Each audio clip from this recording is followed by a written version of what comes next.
The decline in the Remonstrant movement started with Arminius himself, who adopted, as you've heard me say, Molina's doctrine of middle knowledge. If you're unfamiliar with this, you're just joining us, you can go back to the early episodes in this series where I walked through this.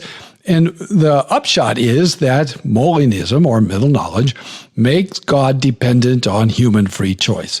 And that revision gained a stronghold among evangelicals and Anglo-American theology in the 18th century, for example, in the Wesleys, and more or less swept the field in the 19th and 20th centuries in America, in the Second Great Awakening, and in its successor movements. So there are aspects of the Young, Restless, and Reformed movement that have been a welcome return to aspects of classic Augustinian theology. But the downside of the recovery is that it is truncated. It doesn't really have a doctrine of the church, and its adherents mostly downplay a vital aspect of the Reformed confession, and that is this: the God who is sovereign also uses means to accomplish his purposes.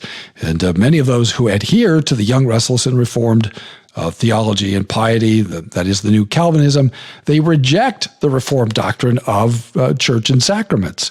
Augustine himself, however, understood that the God who elects sinners unconditionally and reprobates others from all eternity has also instituted means by which he works.